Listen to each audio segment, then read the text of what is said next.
Dans mes précédentes vidéos, vous avez pu voir le comparatif entre la clé à choc ProStormer et une clé à choc premier prix de AliExpress.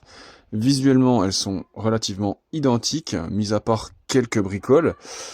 En interne, on a pu remarquer dans la présentation que vous ai fait avec le démontage, il y a quelques différences entre le jeu de fonctionnement, le manque de graissage, la carte de contrôle qui est différente, et deux trois petites bricoles.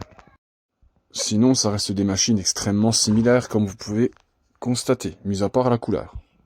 Le petit bémol qu'on peut constater sur la version AliExpress d'entrée de gamme, c'est qu'elle a que 2 vitesses. Vous voyez, elle bascule directement à la première et à la troisième. Contrairement à la version ProStormer, qui a bien les 3 vitesses.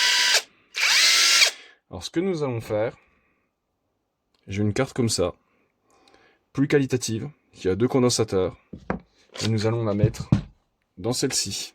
Elle n'est pas tout à fait pareille, j'ai hésité à la mettre dans la première vidéo que j'ai faite, il faut faire quelques modifications, et là nous allons essayer de le faire. Et là on va y faire une petite ouverture pour l'intégrer dedans.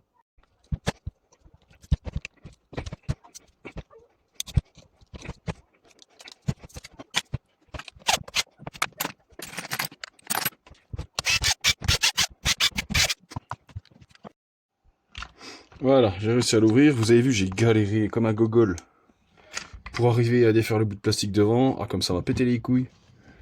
Donc voilà, la voilà ouverte. C'est vrai que c'est de la machine super simpliste et c'est le kiff à démonter. Franchement, c'est tip top. Alors j'ai pu remarquer aussi un truc. La qualité du moteur n'est pas exactement pareille. Et il y a un petit défaut d'alignement. C'est pas super aligné. Mais bon, il n'y a aucun frottement. Donc à partir de là. Donc ce qu'on va faire, comme je vous ai dit, on va changer la carte. Donc là, ce qu'on va faire, c'est qu'on va démonter le connecteur de la gâchette qui est ici. Voilà. Parce que l'autre, c'est exactement la même. C'est ça qui est bien avec les cochonneries AliExpress. C'est tout s'adapte. Donc là, franchement, là, il n'y a pas de souci. C'est la même. J'arrive pas à la mettre parce que les condensateurs sont trop près. On va y arriver. Voilà, elle est mise. Voilà, la gâchette est dedans. J'avais un petit peu de mal à mettre. Donc ce qu'on va faire, on va dessouder les fils qui sont ici. C'est dessoudé, par contre, là, je sais pas comment je vais faire, parce que c'est un adaptateur que j'ai fait, j'en ai un autre avec mais j'ai pas mis l'écosse. À mon avis, je vais couper les fils, puis je vais souder avec la gaine thermo, comme ça sera beaucoup plus simple.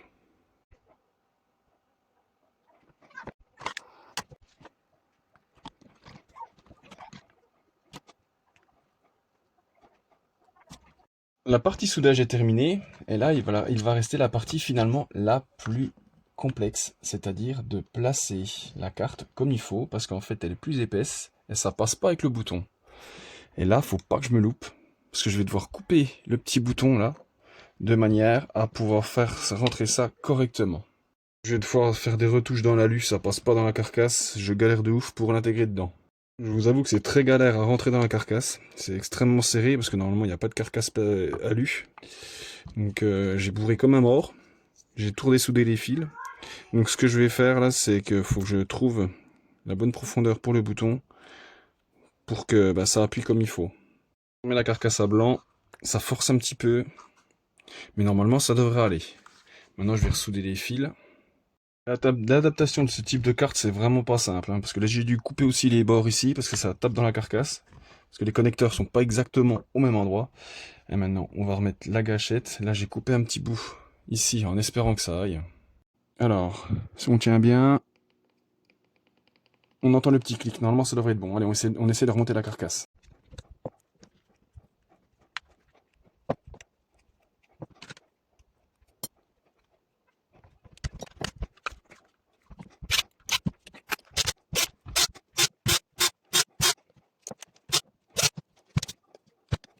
Maintenant, le moment de vérité, on va voir s'il y a une différence.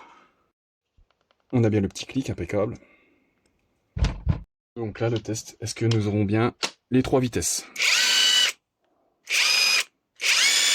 Impeccable. Nous avons les 3 vitesses. Avec les impulsions pour l'autre. Tip top.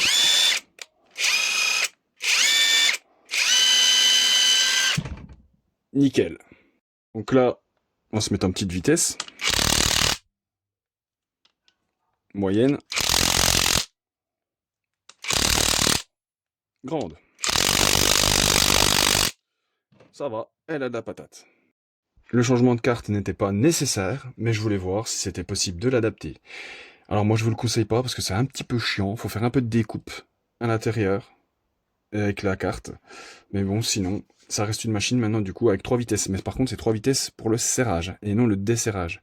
Le desserrage, la seule vitesse qu'il y a, c'est une petite impulsion. J'espère que ce bricolage vous a plu.